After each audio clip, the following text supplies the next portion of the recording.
Sam spent his life shooting photos, but Mom said he got nervous being in front of the camera. I guess we're all afraid of something.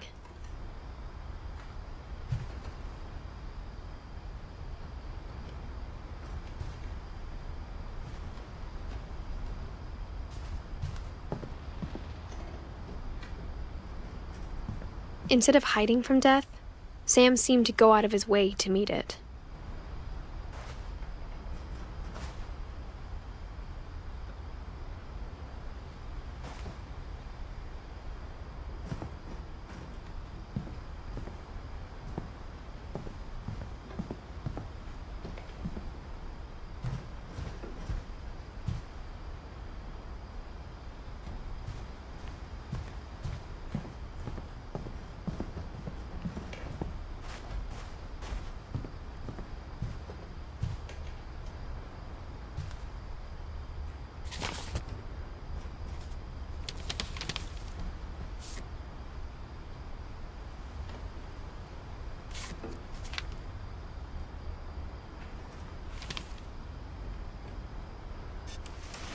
Dawn, I promise, you'll never forget this weekend. Yes, sir. These memories are gonna last a lifetime. Am I gonna have to shoot anything? It's a hunting trip, Dawn. Shooting is strongly encouraged. Perfect. It's gonna rain the whole weekend, isn't it?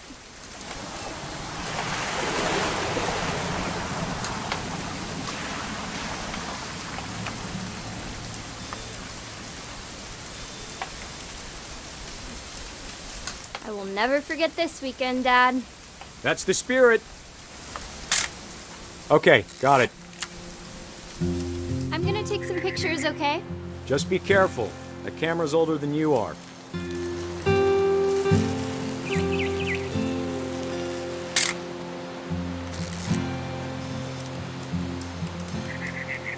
You're right, Dad. It's starting to clear up. Still freezing, though.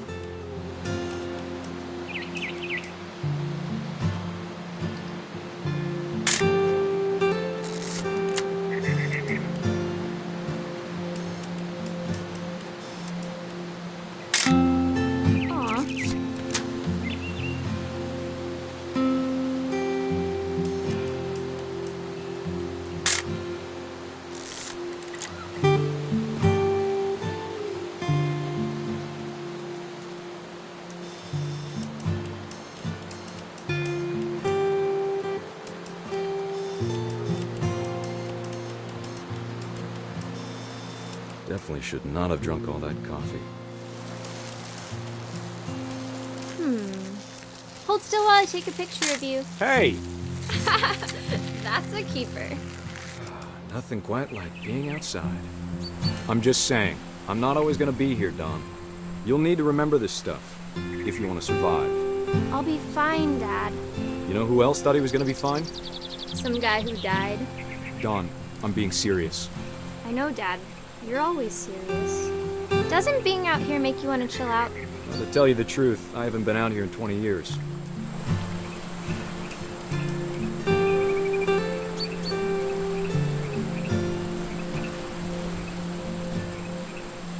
Last time I was with my brother Calvin. Man, that was a great trip. Your grandpa Sven taught us how to fish, how to build a fire. We found an old logging trail. There were deer everywhere. I bet if I could remember where that trail was, we'd spot a buck for you in no time. Give me a minute to check the map.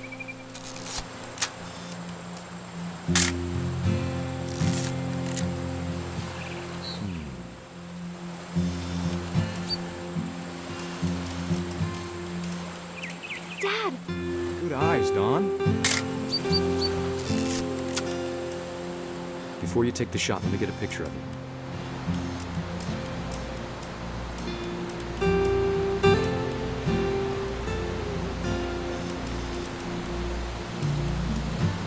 Dad, I... Just breathe. Turn off your imagination. Focus on your target.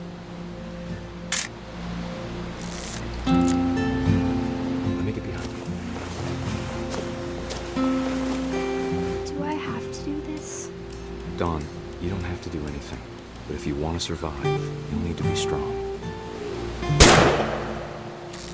Great shot, Dawn!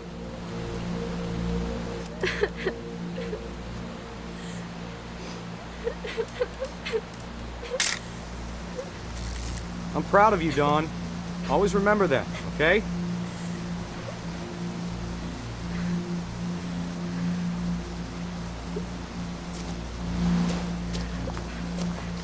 Sorry, Dawn, just gotta reset the timer.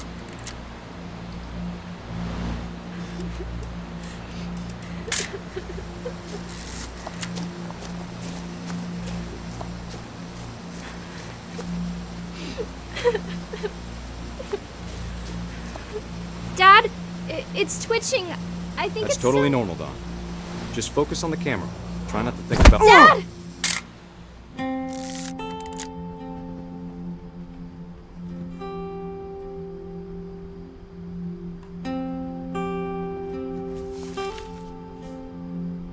Of all these stories, that's the one I wish most that my mom had told me.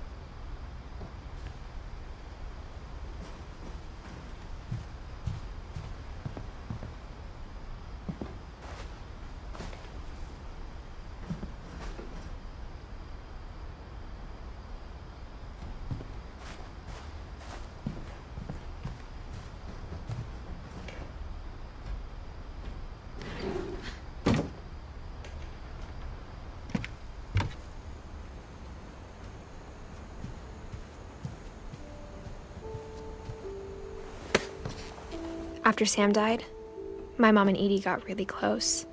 They'd both lost a lot.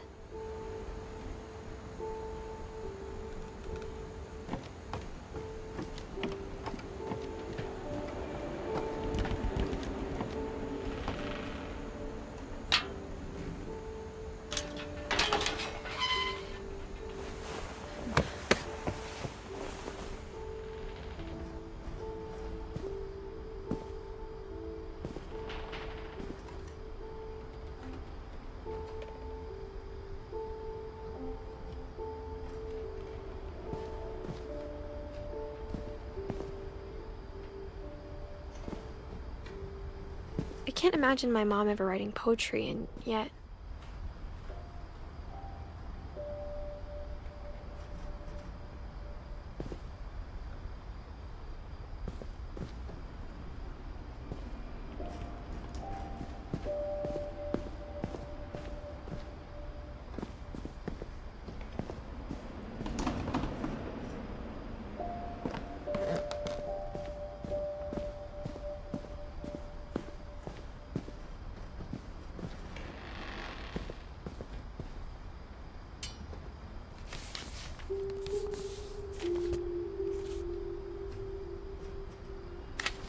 Dear Kay, do you remember the way Gregory used to laugh when he thought he was alone? Like something funny was happening, but only he could see it.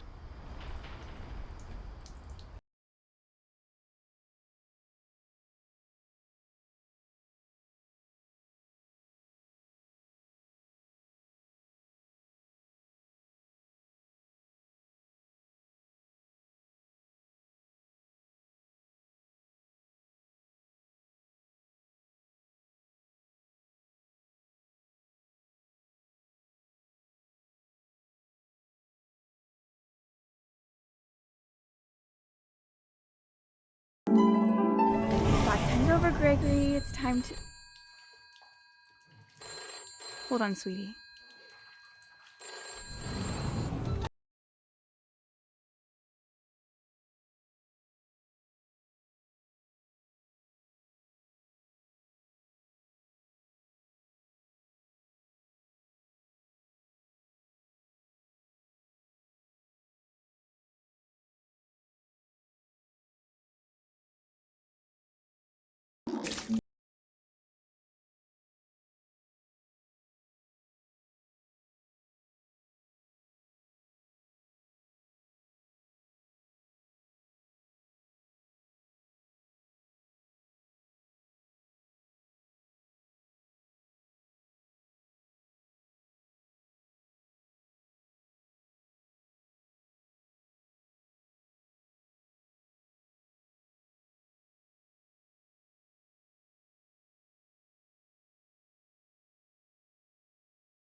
Hold on, I don't want Gregory to hear this.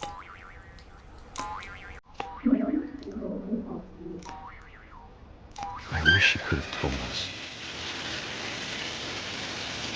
about the world he saw.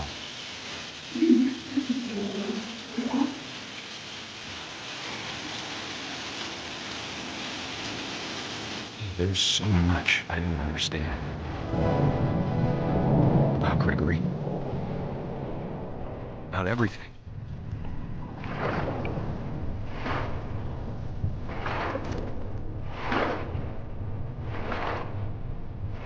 But I know what happened wasn't your fault.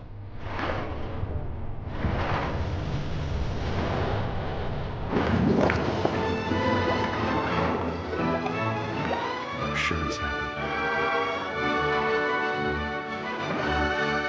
You want me to be happy too. Good luck, Kay. Love, Sam.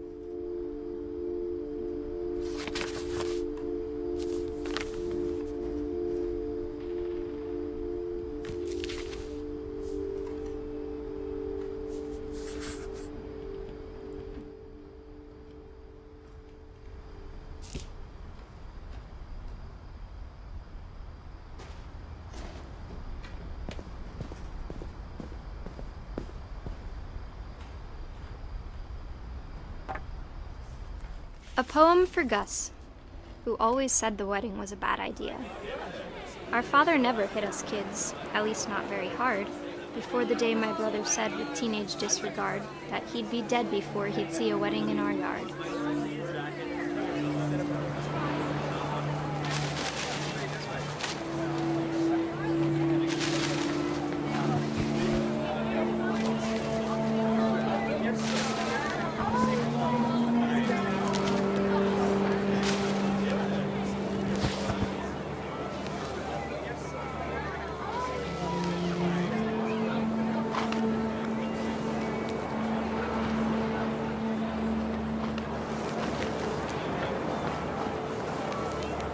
My father made him come, of course, but Gus stood far apart, just flew his kite and bottled up the storm inside his heart.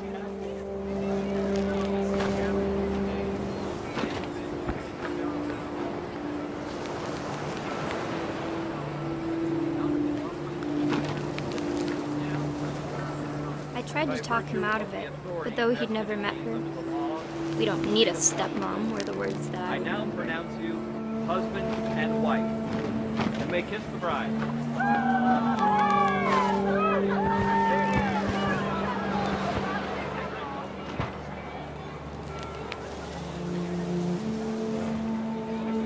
When the time for photos came, Dad ordered him to come here. But Gus declined and as a sign held up his middle finger.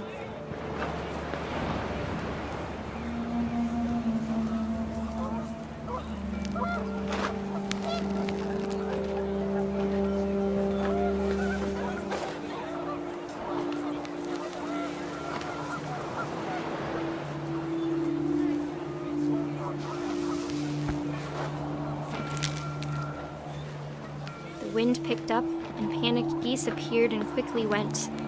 But all the humans did that day was go inside the tent.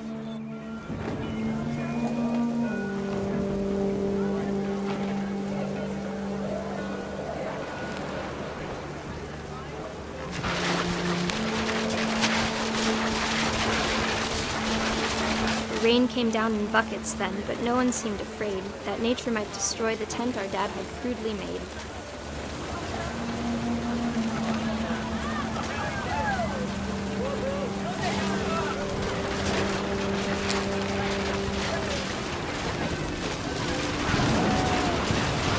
Thunder sounded much too close and full of angry power.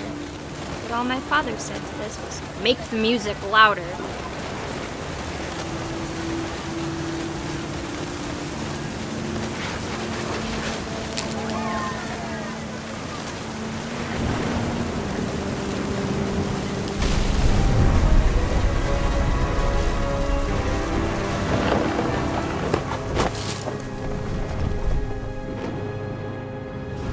I wish that I could truly say I thought about you on that day.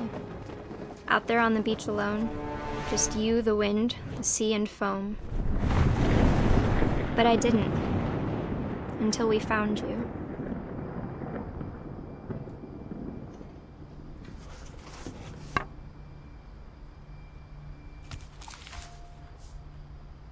She never talked about him, but Mom told me once if I was a boy, they were going to name me Gus.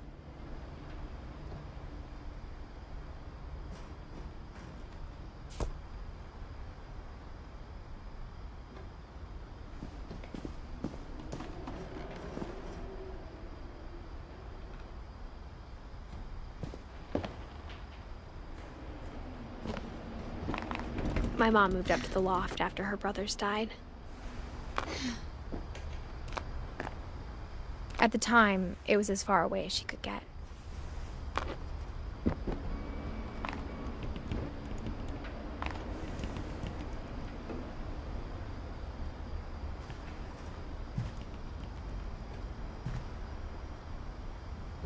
Religion was another thing my mom never talked about, but I think it helped her a lot after her dad died.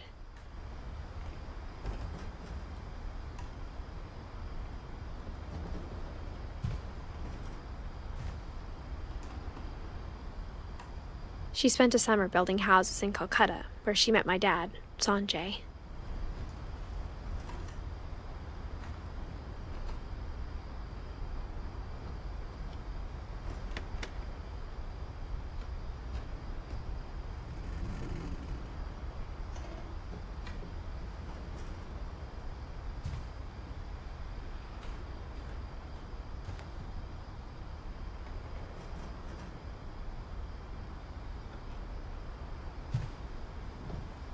My mom moved to India a week after graduation and got a job teaching English.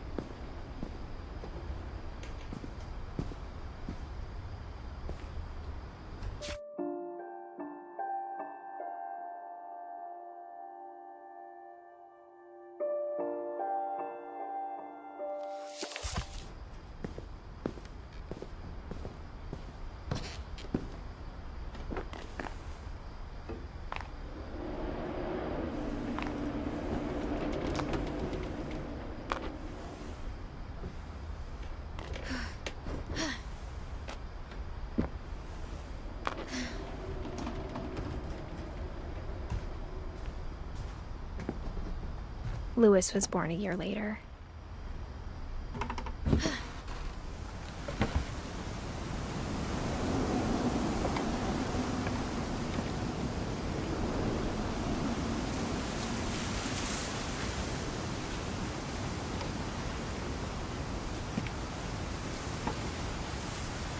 When my dad died, I don't think Mom knew where else to go.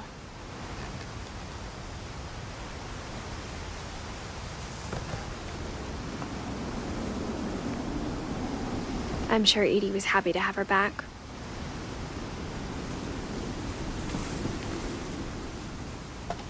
And to see kids in the house again.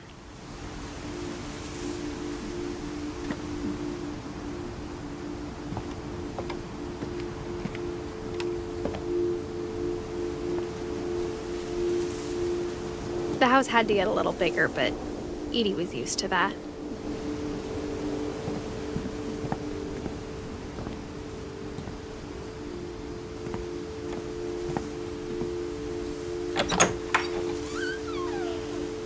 And for a while, things were good.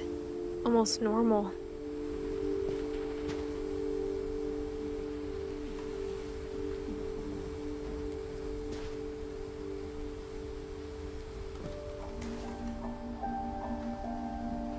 But it didn't last.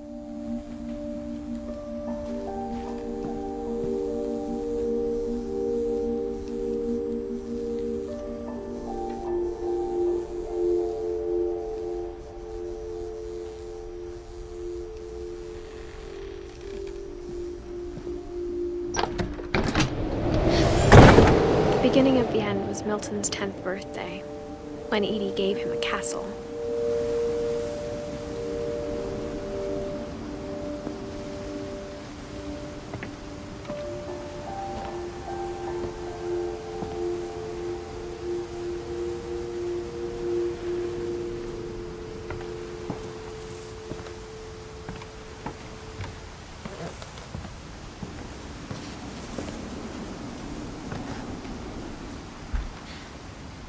After Milton disappeared, the only thing he left behind was a room full of paintings.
I think Edie was happy to finally have another painter in the family.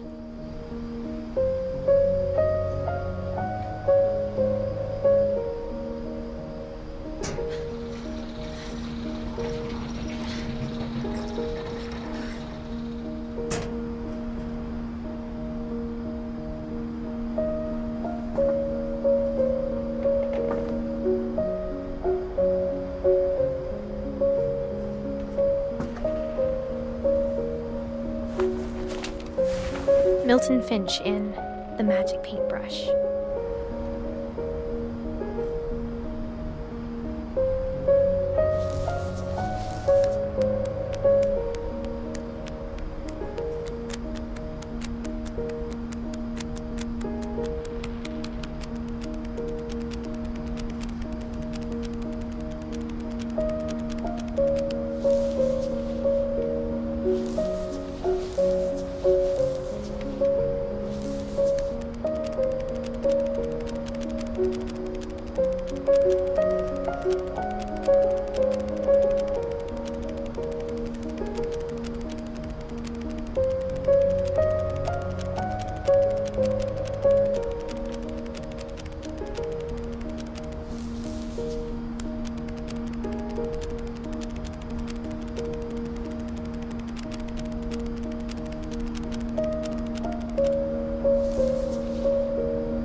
I was 4 when Milton disappeared.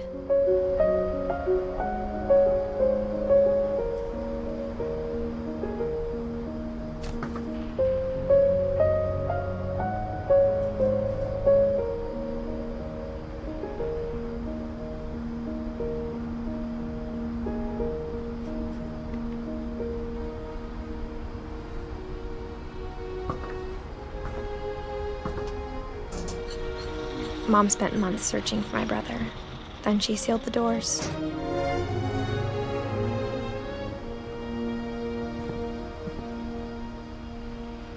Whatever Milton had found in the house, Mom didn't want it getting out.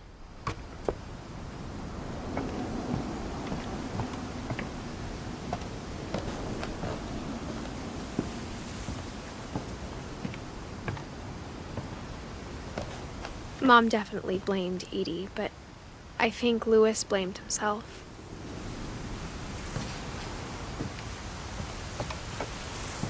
After he graduated, he just spent more and more time in his room, until Mom got him a job at the cannery.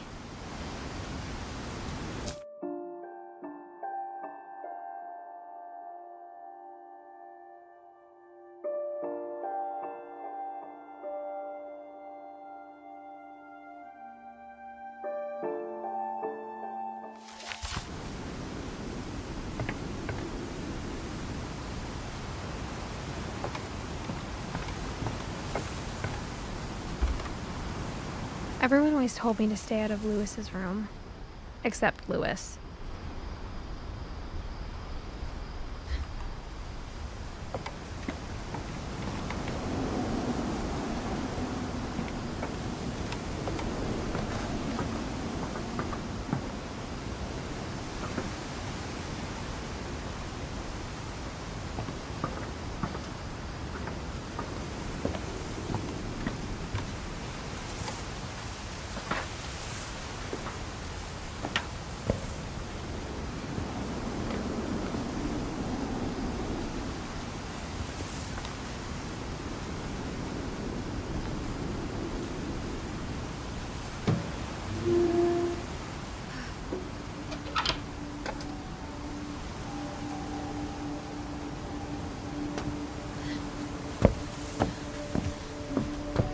Lewis's room smelled very, very familiar.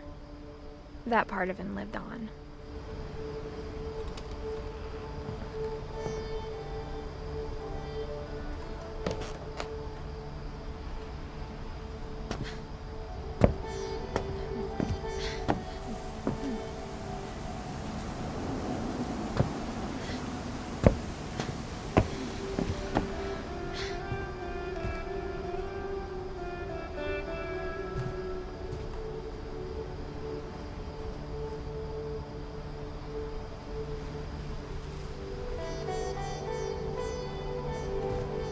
Lewis and I spent a lot of time playing games together, but he was surprisingly bad at them.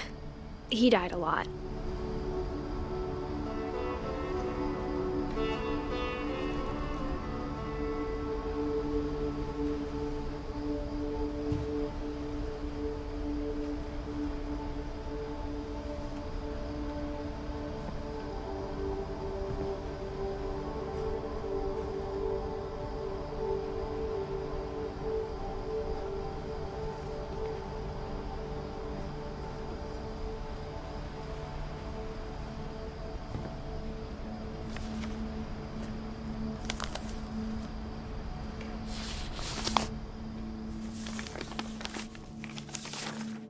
Dear Mrs. Finch, as Lewis's psychiatrist, I can understand your desire for an explanation. As I see it, the trouble began in January, shortly after we convinced your son to seek treatment for substance abuse. Newly sober, I believe Lewis first noticed the monotony of his daily life.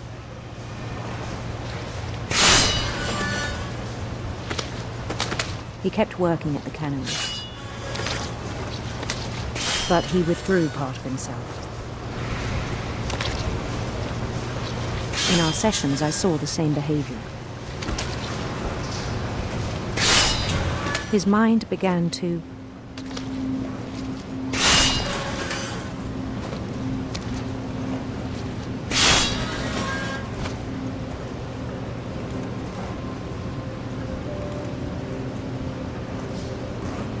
wander.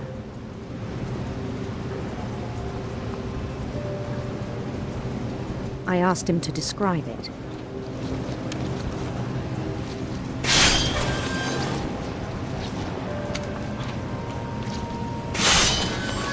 He said he started small.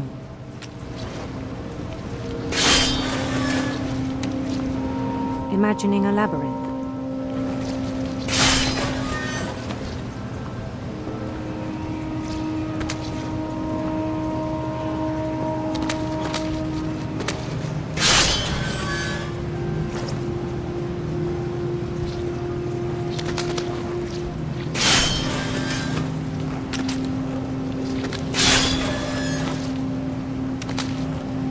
He'd feel his way about. Then something moved.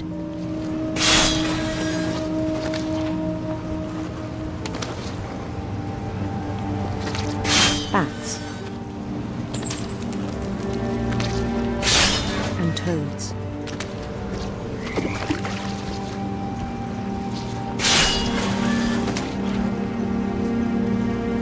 And things that have not names.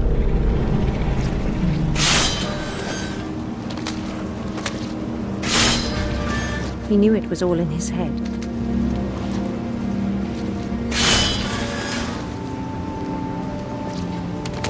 But he took it very seriously. I had hoped he'd find himself.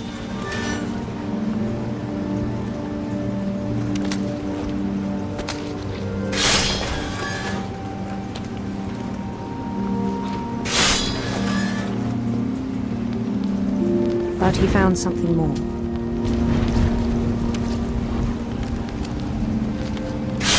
I worried about him then. Daydreaming at the cannery.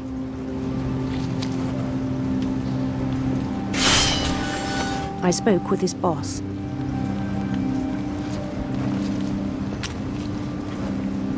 But he said Lewis had become a model employee. Methodical. Tireless, focused.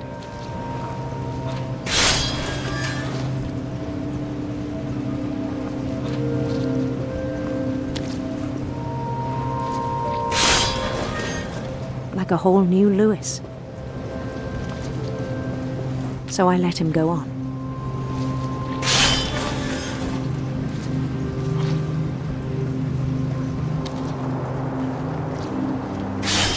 I even encouraged him.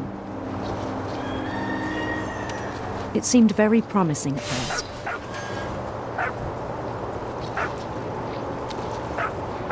He told me he'd made a new friend.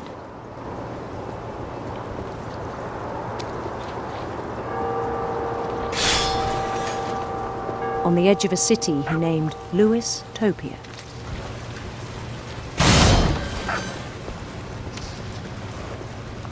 He built the city up slowly, brick by brick.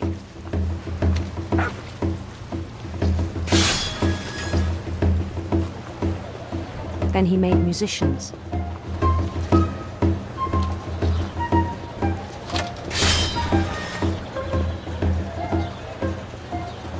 And songs for them to play. He talked about starting a band.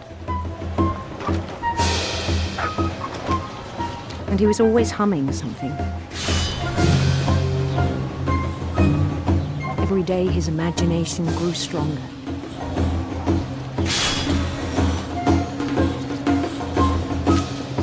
He no longer spoke at the cannery.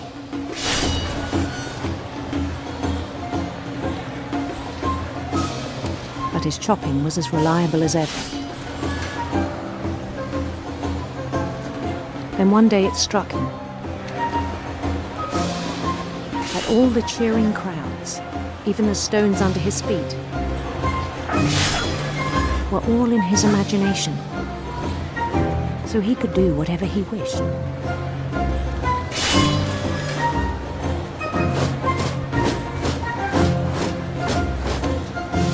He held an election for mayor. And he won.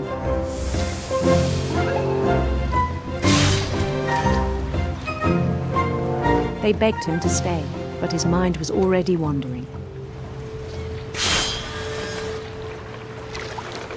It became a game for him.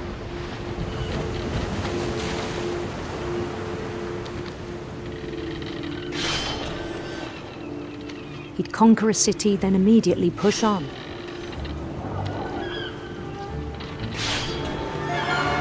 New Louisville.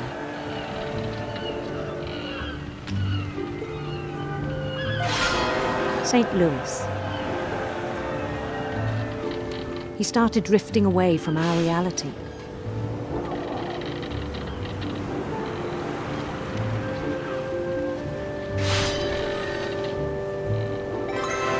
Minneapolis, until one day he forgot to go home from the cannery.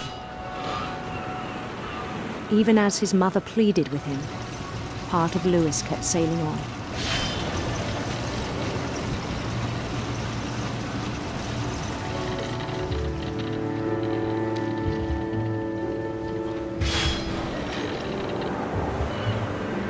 In Lewisburg, he heard rumors of a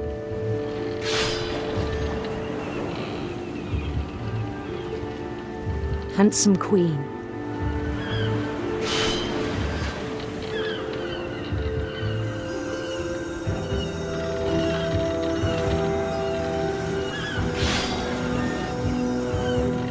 The queen was on her own quest for sinister serpents.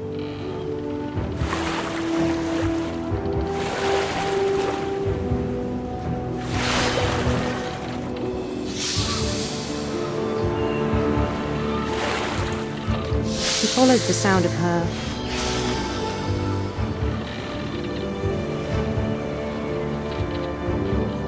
silver harp.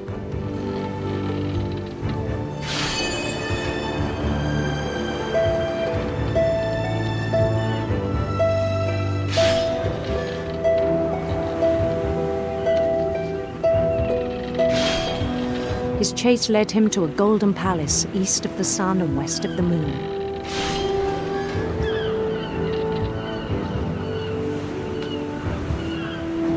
Even then, his logic remained sound.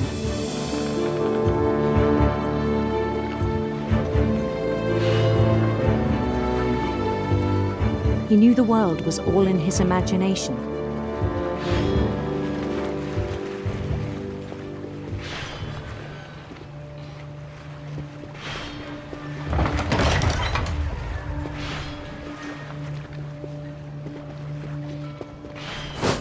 But he was so proud of having created it.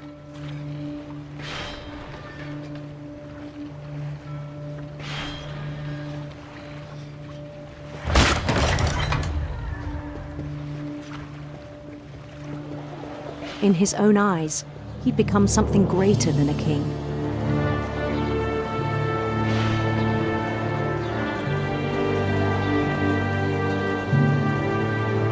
For someone who'd never known success in the real world, I think it was overwhelming. And then it struck him that the real Lewis was not the one chopping salmon, but the one climbing the steps of a golden palace.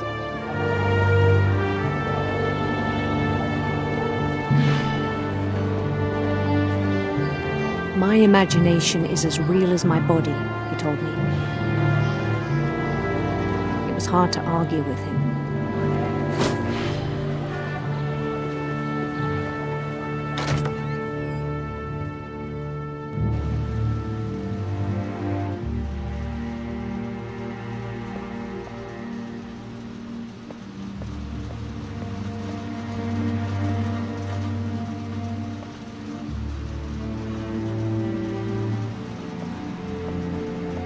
Began to forget the world we know.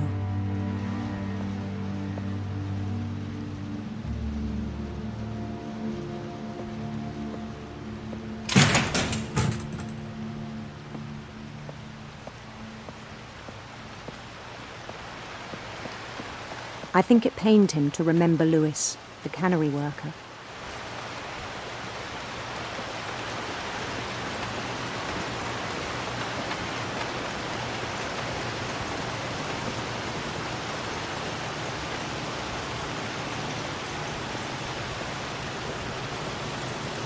He began to despise the man with a royal contempt.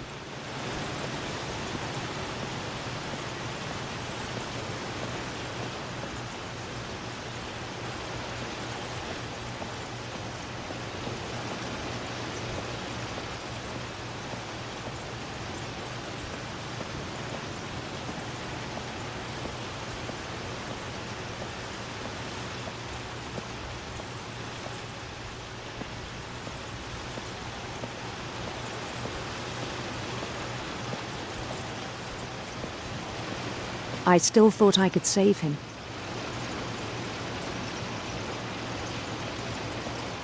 Even after he said he was being crowned king over all the lands of wonder.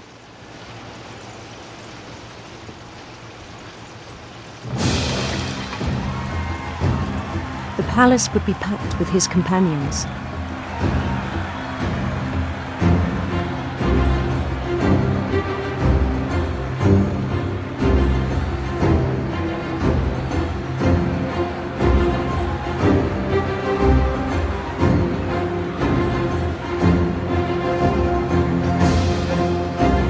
Including the wise Calico who'd insisted on advising him.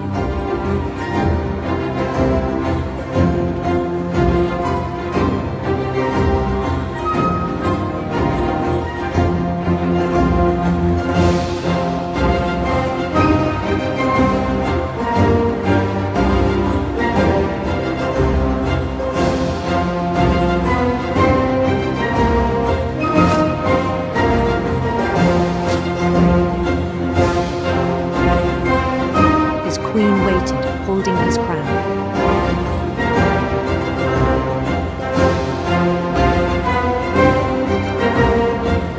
There was only one thing left to do.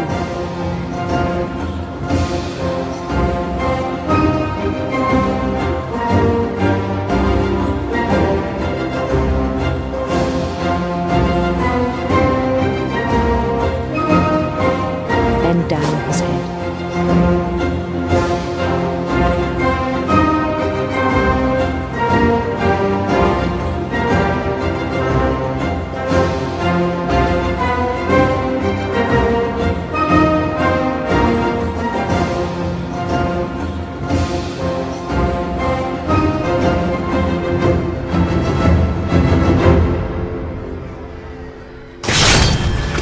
rest I think you know. Mrs. Finch, your son was a kind man who will be missed by all of us who knew him.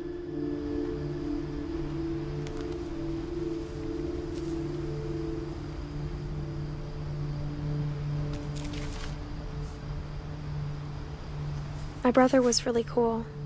I wish you could have met him.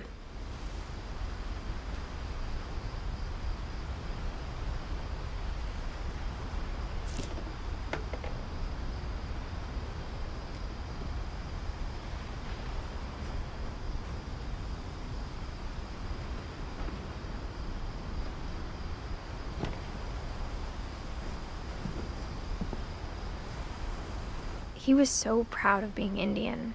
I think for him, it was a way to be something other than just a Finch.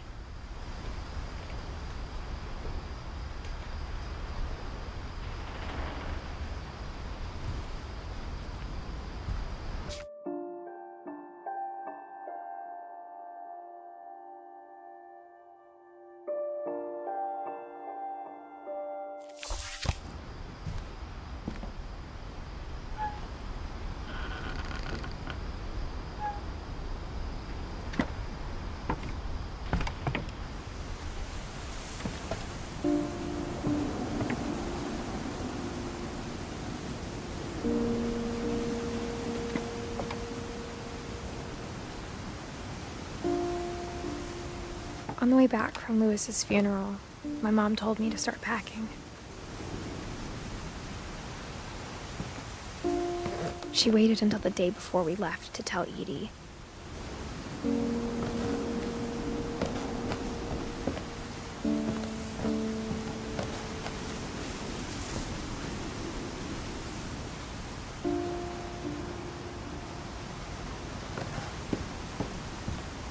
I'm not sure if she wanted to make it easier or harder.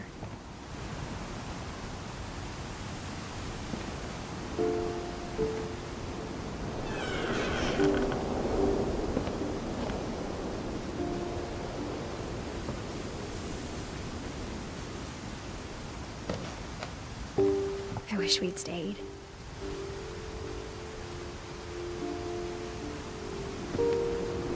But I understand why we left.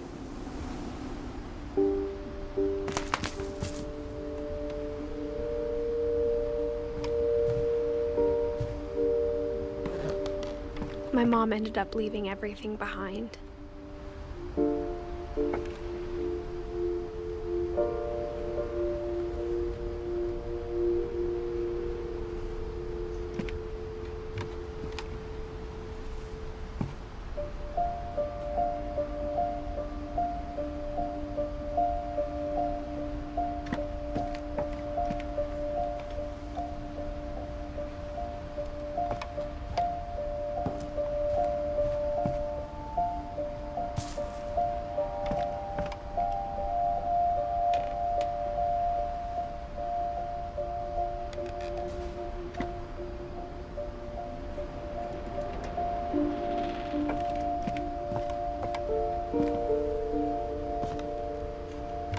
What happened that night had been coming for a long time. Maybe it should have come sooner.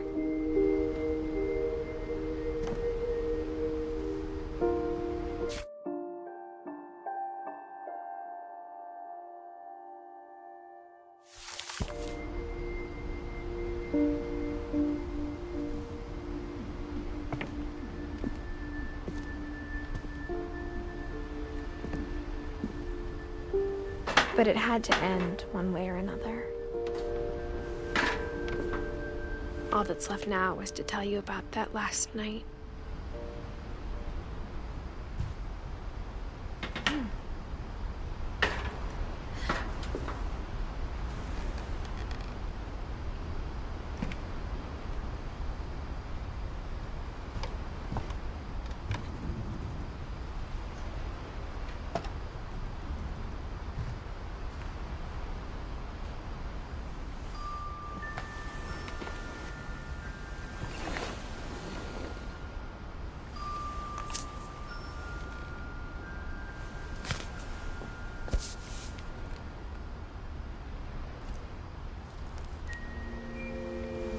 whole last day, Edie just watched us pack and didn't say a word. Until supper, when she raised her glass and said, "To our final night together, and all our final nights apart." Grandma, you know what I said about alcohol. Some of your medications are very Edith, specific. I left a present for you in the hallway. Why don't you go open it? The grown-ups have to argue now. I'm sorry, you're right. We're all leaving tomorrow. Let's just enjoy our last... I'm not leaving. Edith, you're excused.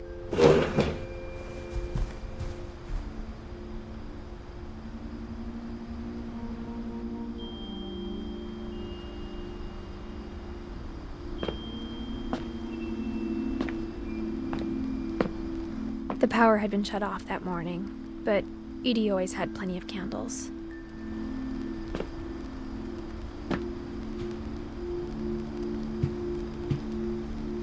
When my mom sealed the library, I don't think she knew about the other entrance.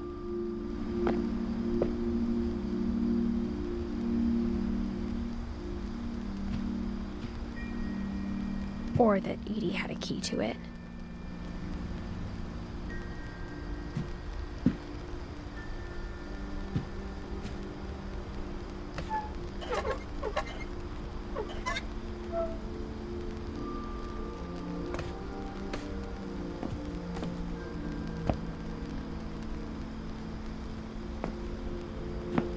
That thing you're afraid of isn't going to end when you leave the house. Edith has a right to know these stories. My children are dead because of your stories!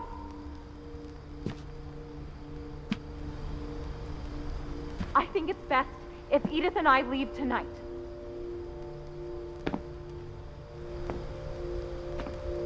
We'll have the nursing home send a van for you in the morning, okay?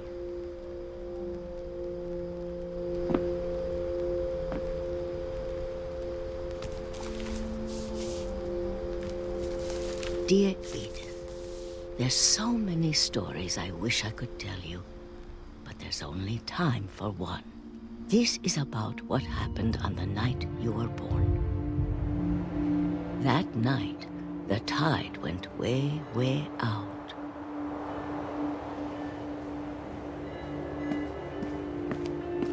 It was the first and last time I ever saw the old house aground. There'd been an earthquake out in the middle of the ocean. They called it the lowest tide in 1,000 years.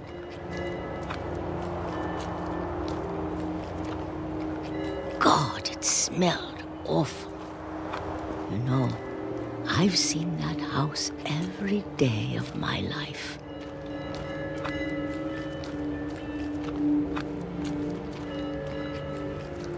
But I never thought I'd go back to it. When the fog rolled in, I lost my way.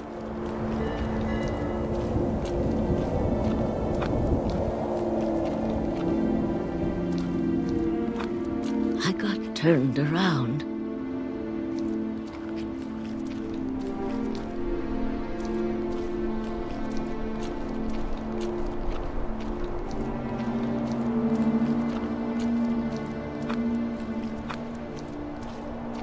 For a while, I wandered.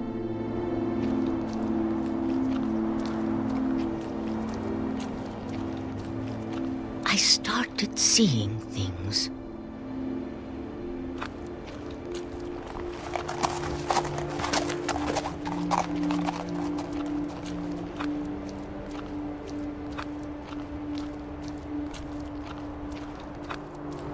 Things I'd forgotten had ever existed.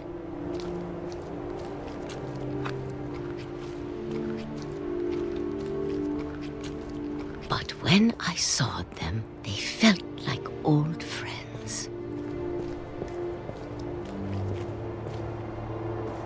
That night, a lot of things came back to me. Or maybe I came back to them.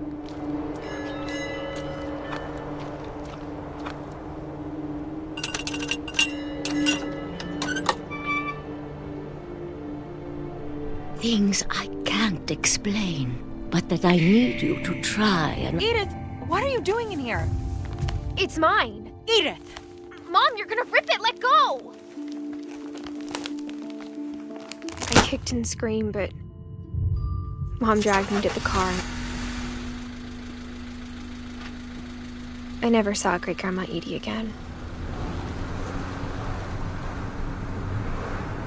The next morning, the van came to pick her up, but she was already gone. After that, we moved around a lot.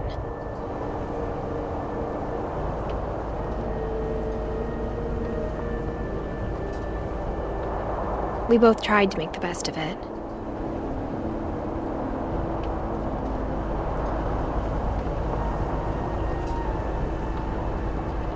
A few years went by.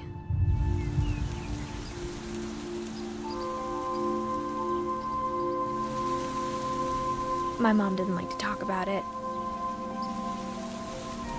but she started getting sick a lot.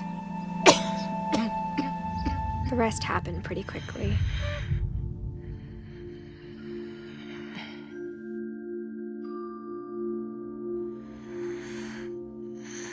She got better for a while,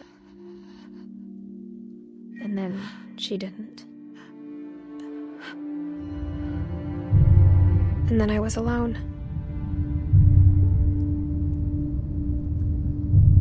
The last Finch left alive.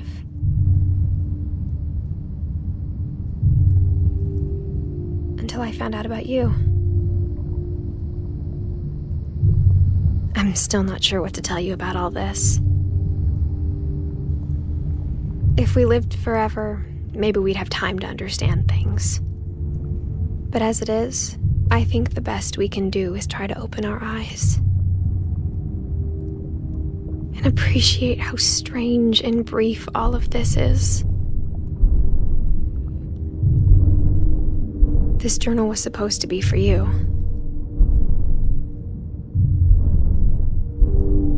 But now I hope you'll never see it. I just want to meet you and tell you all these stories myself. But I guess if you're reading this now, things didn't work out that way.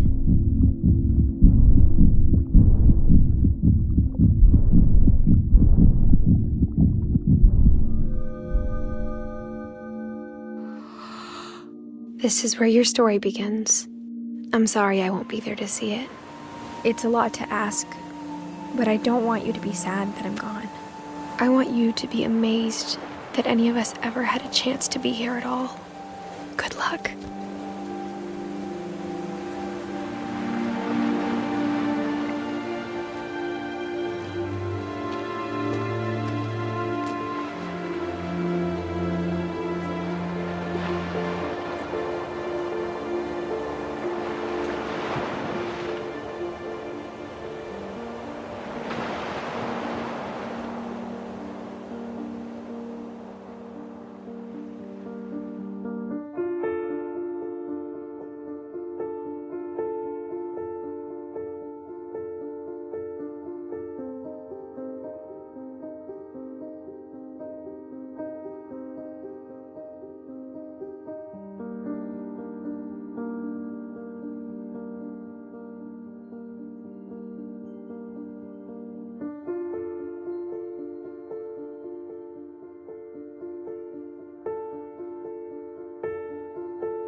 That whole last day, Edie just watched us pack and didn't say a word.